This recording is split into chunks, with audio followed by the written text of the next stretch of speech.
Welcome, everyone, to this week's Menlo Midweek podcast. My name is Mark, and we have Jevon with us today. What up? How you doing, man? Man, I'm doing good. I'm a little tired, but Yeah? I made it. Big weekend? Yes, big weekend. Big weekend. And as this is coming out, you are actually in another state as well. Dude, that just like, you just messed with my mind right there. I know. It's a little bit of a time warp. Inception. Yeah. They're not recording I'm here, this but live I'm right not. Well, we're so grateful and thankful that we get to hear your voice. This is your third time teaching now for us?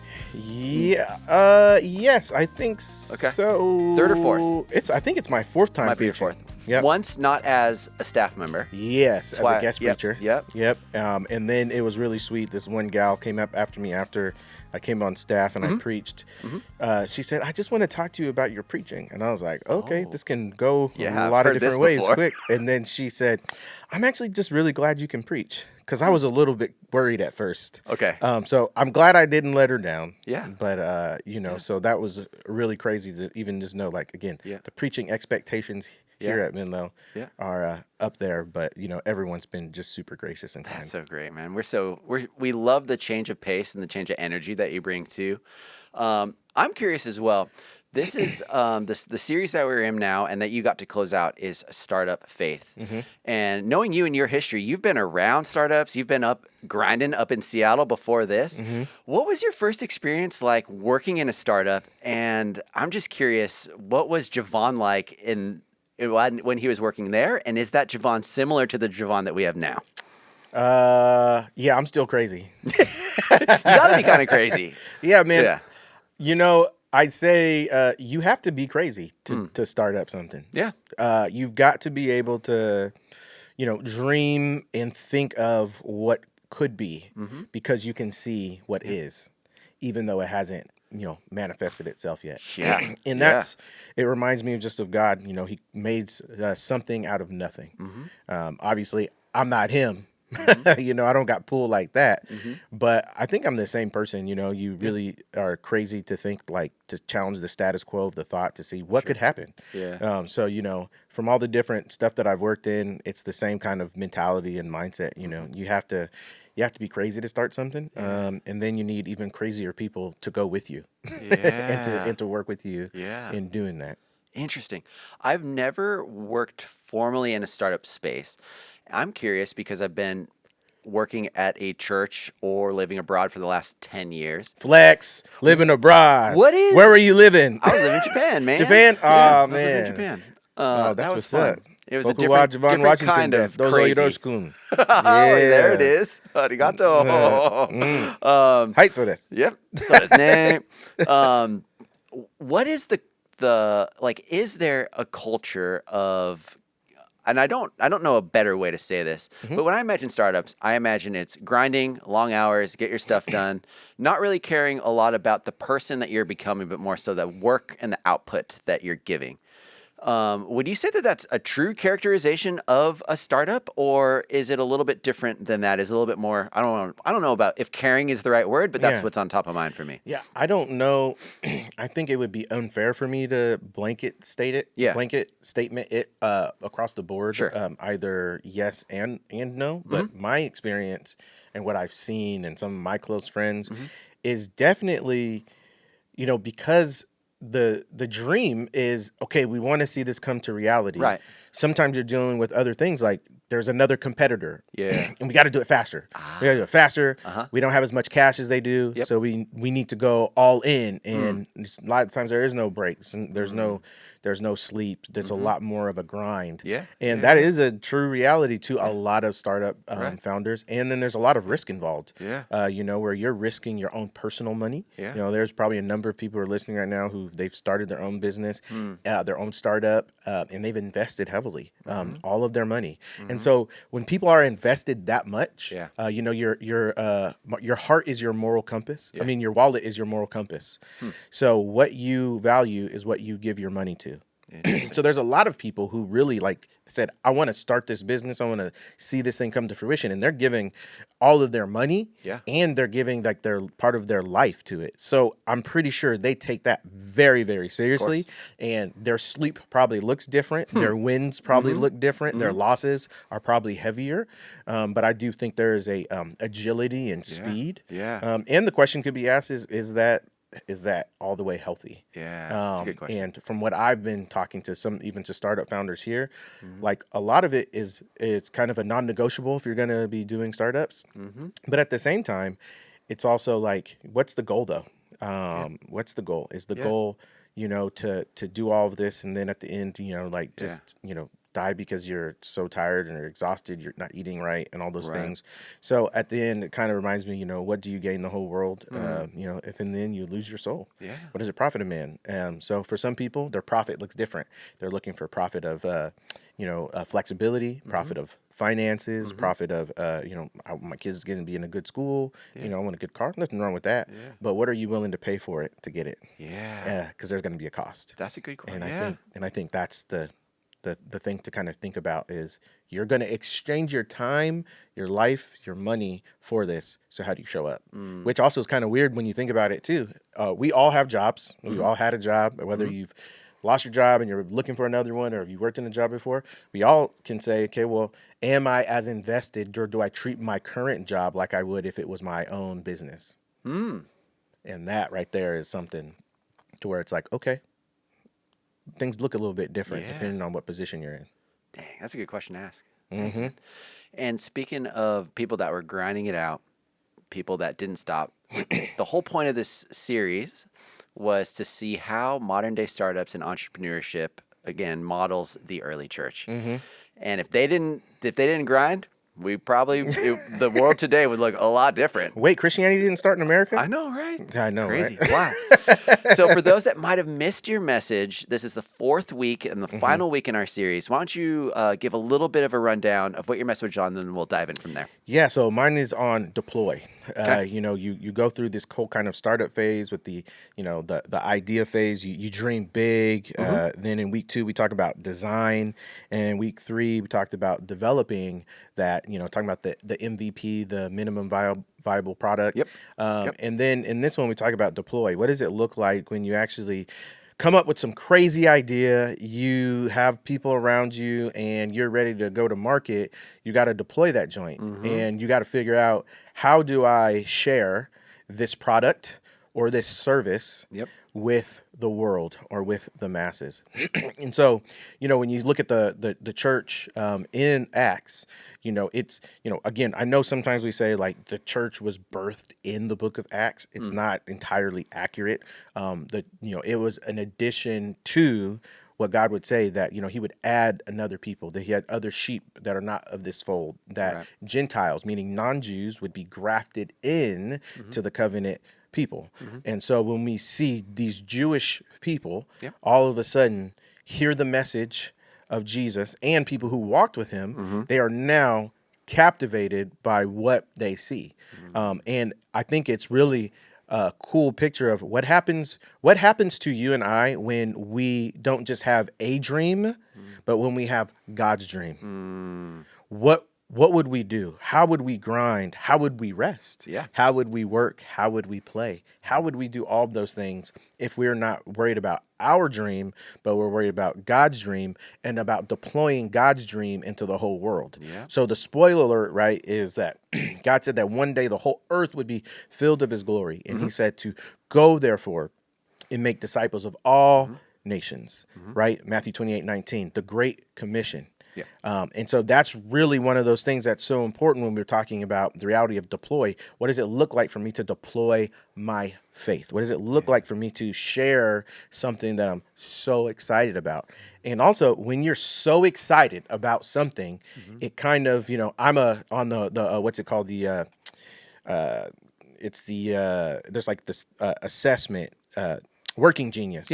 I'm a innovative galvanizer. So I'm technically known as the innovative evangelist. When I get excited about something, I'm like, oh yeah, you should download this software. You should do this. You should do that. Right. I've got one right now. Shout out to Superhuman. It's a dope, they don't pay me to say this, but it's a dope email app that I think is amazing. I did, yes, accidentally add everyone. Is this the one that sent me invitations to things that I shouldn't have been sent invitations to? Yes. Cool. User error. Okay. Not the product. Yep. User error, not the product. But I like to champion those things. And when I do, I talk about it freely. No one has to pay me. No one has to twist my arm. But I want to share of the joy. I want to deploy the reality of how much I love it and why I love it. And that's part of what it means for us is like, when you go to market, when you go to public with your software, with your service, with your product, you want to go to market and you want people to enjoy what you've created. You want to share it. And it's the same thing with God that he wants to share in all things. And he wants to see us share and deploy our belief, our excitement, our faith, his dream and his agenda with what he's doing in the whole world. And so that's a little bit about deploy. Yeah, I love that, man. And kind of one of the key components of this is taking a faith that can be so deeply personal and actually putting that into motion, using it not only to transform yourself and the person that you're becoming, but out of that transformation, helping make a difference in the world around you. So for those that might need some encouragement with either sharing their faith or living it out at not just a personal level, but actually into maybe some of the spaces that they're in, what encouragements can you give for someone to start saying, okay, like I'm on the team, but now I kind of need to know how to play? Yeah, I would say one of the difficulties with being a follower of Jesus in the West, in a country like America, we have a lot of things called individualism. It's me, myself, and I, which we would call the unholy trinity, shout out to De La Soul. It's me, myself, and I. Look what I did. Right. I'm self-made. Yeah. I stacked all this. I accomplished this. Look at what I did. Where it's like, those things are not bad if you accomplish things and you have a dope resume. Yep. I mean, it was God's grace that gave you the skill anyway, so you actually need to come correct with even how you're saying, look what I have done. It's really what God has done in you and what he's gifted you to do. So I might want to fall back a little bit and come differently. And so it's oftentimes talked about more of a, individualistic, practice, but following Jesus is very communal. It's not an individual sport, right? That's so good. Even golf might feel like it's an individual sport, but you have a caddy, right? You've got other people who are part of your team. So you can't win without a team. And Paul in Acts, even as he is just fresh into the family after being a straight up enemy of God, is now God's like, oh, so you coming at me? Yep. You're going to be on my payroll. And I'm going to change your life, and I'm actually going to enlist you into the family business. And now as Paul does that, he has to find some friends. Yeah. You have like Barnabas, you have Simeon, you have all these people he knows, Priscilla and Aquila, you got all these people. So you even see within the early church, he had a team. Right. And, just same thing with a startup, there's a team. And so if a person thinks that they can deploy their faith in a solo space, that's going to be really difficult because you need a team. You need those encouragers. You need those people who can help hold you accountable. You can see those people who you can learn from. Like Paul was cold with theology because his background, but he also became even colder because he got his theology put in the proper space and proper context. But he needed Barnabas. He needed Barnabas to co-sign for him in front of all the church, be like, oh yeah, he was out there breathing murderous threats and rounding us up, but he's good now. Yep. Like, could you imagine that? Like, nope. Paul's like, we got to get him. I saw that guy almost kill someone the other day, and now you're telling me he's good? Yeah, and it's like, how are you sure? Yeah. Like, that's a lot of trust. Yeah. Right? So it's you're even seeing, like, you got to trust. You got to trust God's plan, and you got to trust the people that God put around you. And so I would say that, sharing faith, to get it to a place where you can share it personally has to really even be help developed in community. That's why we have life groups. That's why you have community groups. That's why we socialize in different ways. It's because we need people to really encourage us and help shape us in ways that God would help shape us. That though that Paul was a super dope, amazing leader who did all those things, he didn't do it all by himself. He had friends. And even as good as you can be and as great as friends you have, there's no church in the New Testament that Paul and his team planted that is in existence to this day. It doesn't stay around like that. It changes face. And so if you're not ready to do that in the context of community and relationship, you trying to do it by yourself is going to be a really hard thing for you to do. And I think too, something that gets overstated a lot is a level of, when we say diversity today, it might mean like different, gender or race or political class. But back then it was like the people that was made up of this church like literally hated each other before they were given instructions to love each other. So how do you see that playing out today, Jevon, with the amount of like, when we say that we want community, how helpful is actual diverse community in helping bring our faith to life? I mean, it's essential. But here's the thing. We talk about it, but we don't want to be about it. Like, what do you mean? We say, oh, let's love people. Let's have diversity of thought. But mess around and somebody disagrees with you on something that you really care about. Yeah. That'll show you real quick how much you believe in diversity. How much you believe in like equity and people coming to the table. Yeah, and that's even just diversity in opinion. Yeah, right. We're not even talking about like, again, do you want sugar on your grits or do you do it with salt? I mean, like in the black space, they'd be like, hey, are you a person that put sugar on your grits?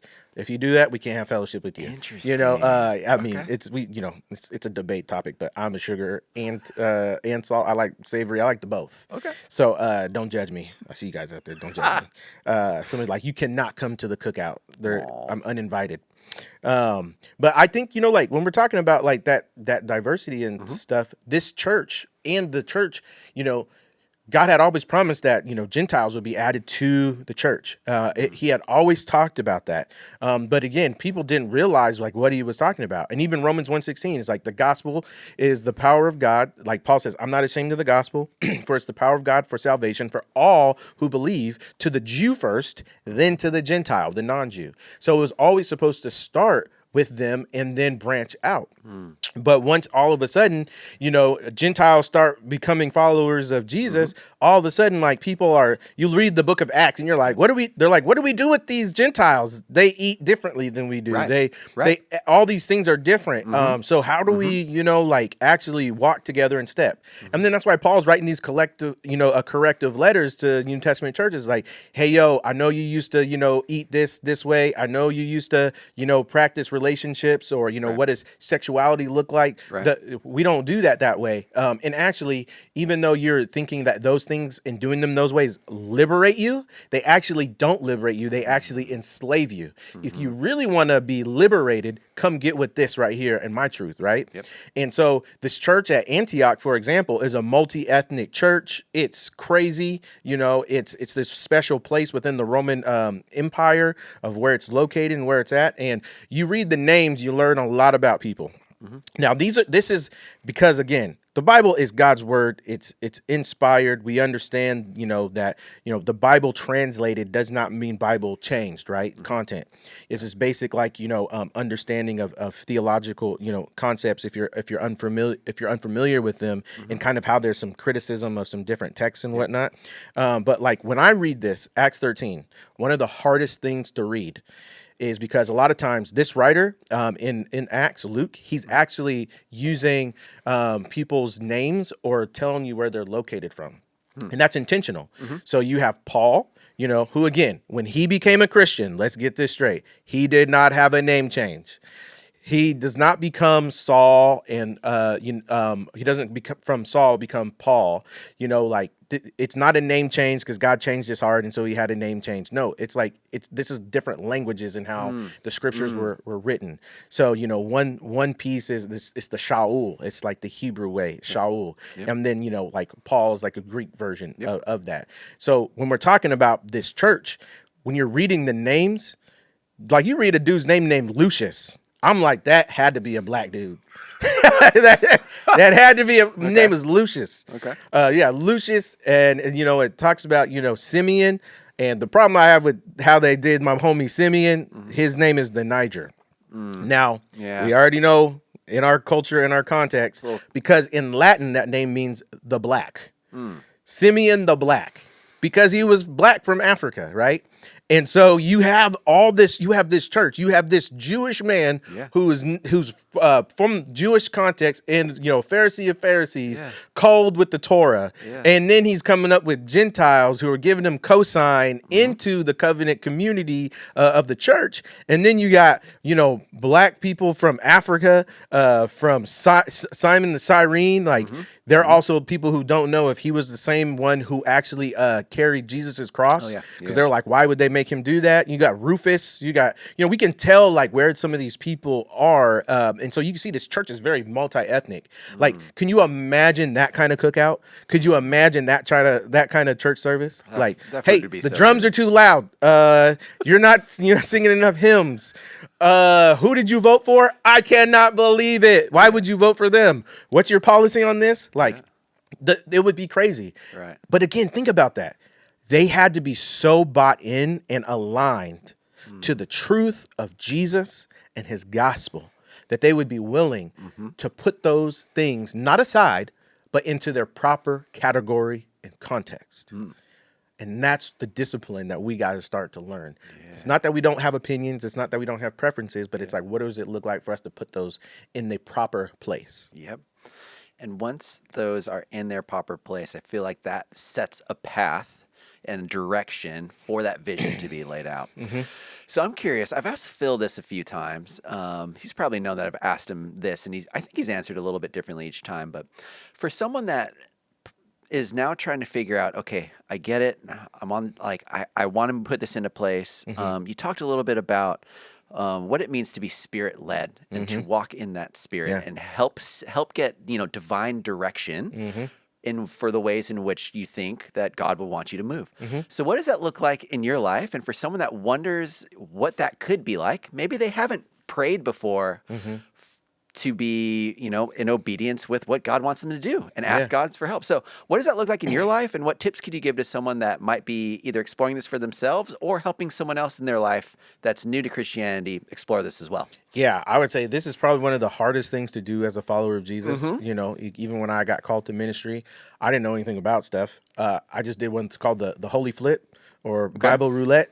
Where you're like, Lord, what do you want me to do with my life? And then you open it and you just flip it open and you put your finger in. Close your eyes, open the Bible. It's like, oh my gosh. Sometimes that works though. Yeah, sometimes it doesn't. Sometimes it doesn't. Imagine if you turn to sell everything and you'd be like, no, my finger slipped. It's actually what had happened was I'm in the wrong translation because on that page here's what the verse is. No, it says receive everything.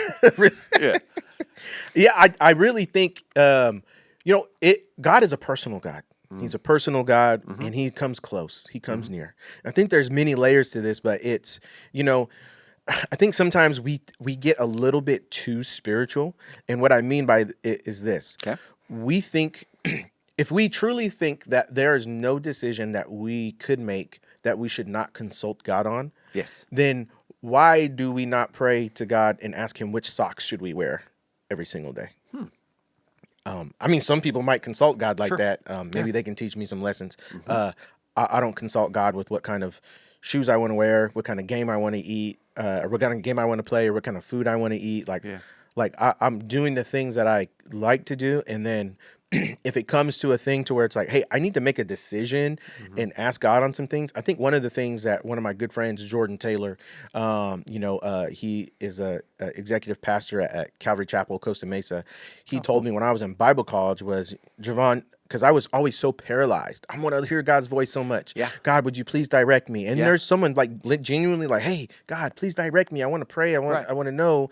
And he said, Jevon, like, you're like spinning out. And he's like, you just need to trust God with your decisions.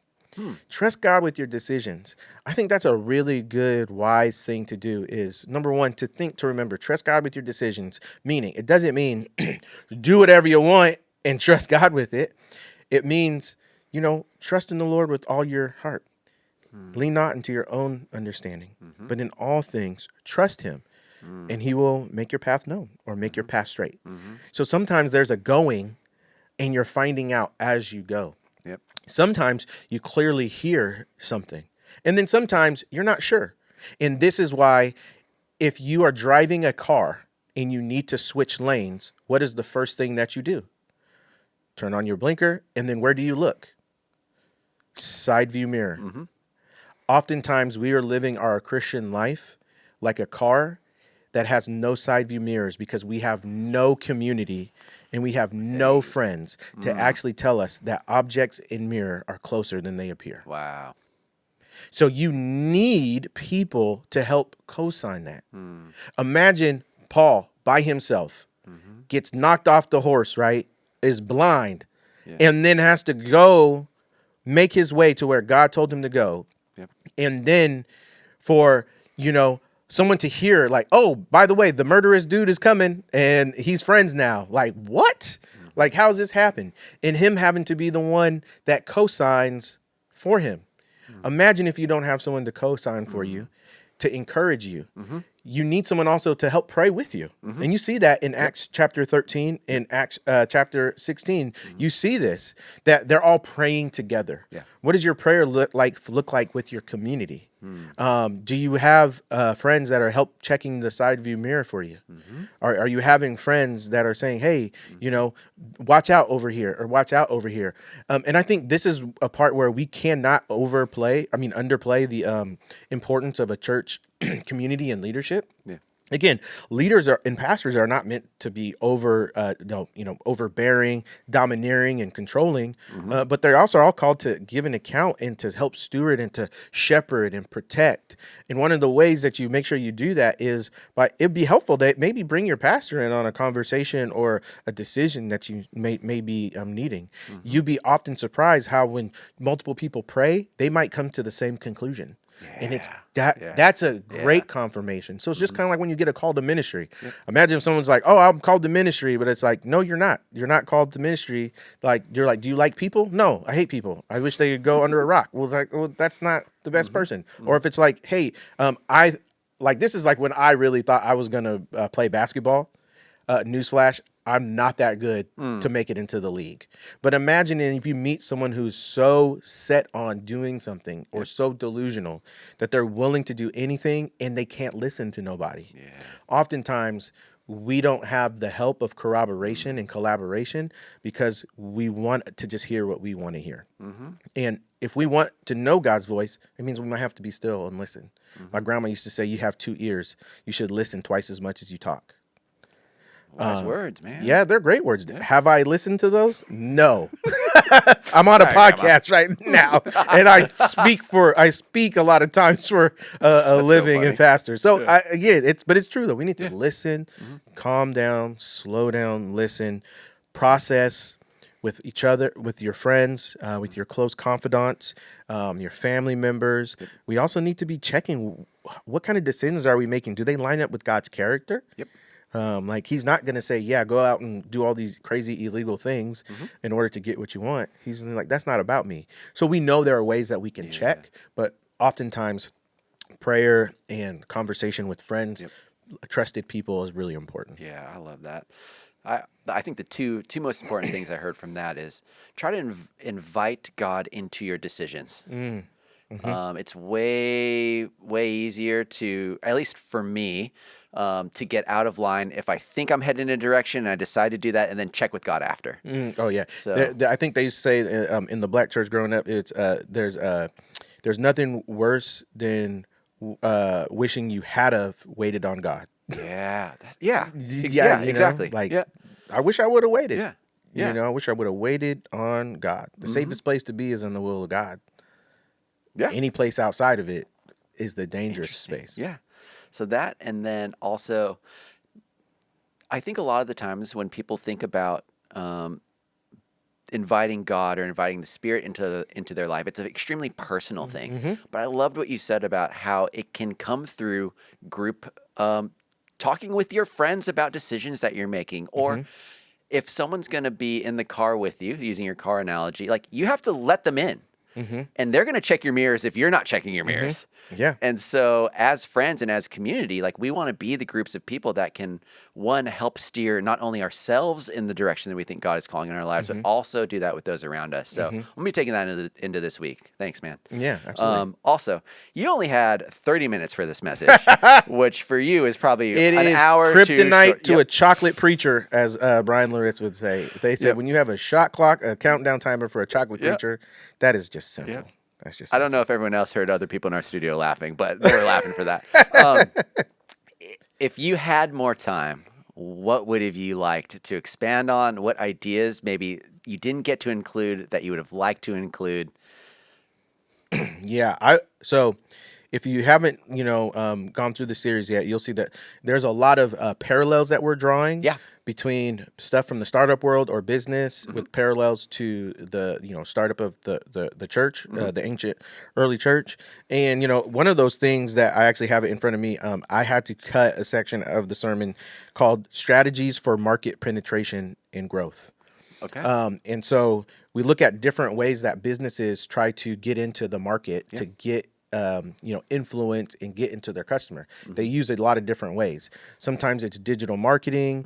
Sometimes it's print and ads. The other times to break into another market, it can be like we've seen on. That's why everybody was losing their freaking minds when TikTok was closing down. They're like, no. Yep. I mean, and rightly so. For some people, their like livelihoods are Right. legitimately on that. Yeah. They do something called influencer marketing. You really think about Jesus when he goes to the well in John chapter 4. The woman at the well, or John 4, wedding in Cana, but in John, Jesus goes to the well, to the woman at the well. Yeah, you're right, John 4. And he's just talking to her, and once she realizes, oh snap, I keep trying to give Jesus all the, as the kids would say, she was speaking cursive, like trying to get out of it, speaking Slytherin. Shout out to Harry Potter. Like, hey, you're talking about all this stuff, but like, Jesus, like, I'm him. Oh, we're looking for the Christ. I'm him. Well, you can't be him because you guys worship this way. We worship this way. I'm him. And then he goes into her bag and spills the tea, right? And tells her all this stuff. Say, hey, here's what's happening. And she's like, oh, snap. This is true. She goes and leaves. And then says the whole city comes to faith because of her. That's influencer marketing. Right. So you see these parallels between like how Jesus would interact into different spaces with different methods. And so we see how God would actually use and also even do like joint ventures. That's another way people do joint ventures. So like, I think it's Sony and Honda have a new collaboration, a joint venture. They created an electric car. Right. So you have these opportunities in business and startups where you do a joint venture. You two have a goal of maybe the same thing and you work together towards that. You see, but God calls us to join in on his dream of seeing his gospel and his glory and his beauty go out to all the earth. So then he's like, hey, yo, join me in this mission. So then we see we got a joint venture. God comes and lives in us and we in him. That's a joint venture, that union of the Holy Spirit. And then I would say the last thing is I really think like when people think about how they deploy their faith, like we said, when they get to the place of, man, I deployed my faith. And again, just realizing how important community is. There's a great book called Bonhoeffer's Black Jesus. It is by a guy named Reggie Williams. And he does this story, a book, and it's about part of Dietrich Bonhoeffer. A lot of people know, Dietrich Bonhoeffer, the cost of discipleship guy, Nazi Germany. And a lot of people don't know Dietrich Bonhoeffer actually came to the States. He went to a college in New York and actually joined a black church in Harlem during the Renaissance, and Abyssinian Baptist Church. And he was in this church, and he was this German man who was teaching in a black church in Harlem during the Renaissance, and he's teaching Sunday school. At certain points, he was super haughty, and he was like, man, America is trash when it comes to theology. And he really thought he was something. But what he learned in the black church was where a lot of his theology was developed around ethics and how to make sure you help people that are marginalized, is because he saw the black community in Harlem being, marginalized. And so you ever heard that term cheap grace? Dietrich Bonhoeffer's coined as saying that. He actually got that from his black pastor in Harlem. And he was so changed by his relationship with another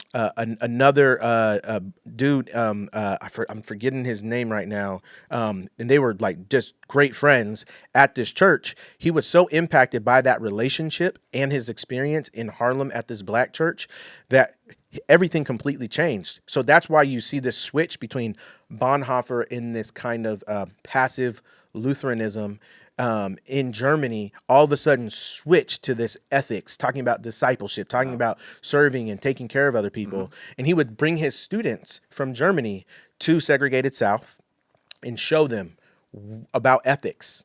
And so he would never have done what he did in standing up again, fighting against Nazi Germany, if he had not had that communal experience in that chocolate church in Harlem. And so that would have been one of the things I wish I could have talked about during the sermon, but didn't have enough time. But I think that's some of the things that I would really say how powerful, how palpable community is, and that I am not the same person because Mark Morinishi is in my life. And it's a beautiful thing when we get to learn from one another, and when we get to grow, and when we get to have each other like sharpen each other. I think that's the beauty. And so those would be some of the things that I wish I could have talked about. Well, Jevon, thanks so much, man. I love it. It's very apparent, both by how you teach in conversations like this and just how you live your life, of the depth that you rely on Jesus with, and how he is truly feeling the things that you're doing. So I'm just so grateful again that you're on staff with us, and that you've been, so willing to share the experiences that you have. And it just makes your voice super unique. So well, I'm thankful for you, and you are an amazing man. Thanks, you're an amazing husband, and you're a great dad already. Thanks, and dude. I'm just thankful that I get a chance to work with you, to see you grow, to see God's hand on your life, and to see that there is a complete blank canvas on what God would do and where he will take you now and in the future. And so I'm really thankful to get to serve with you, brother. Oh, thanks, man. I hope if you're listening to this, that you have friendships and people in your life that are continually pointing you towards the person that God wants you to be and how you see yourself. And so if you want any prayer or encouragement from us here, we would love to do that for you. We have a team that's willing right now to hop on the phone and pray with you. You can give us a call or text us at 650-600-0402. Call me. Yep. Jevon, thanks very much for coming on. My Everyone pleasure. else, have a great week, and we'll see you soon. See you, everybody.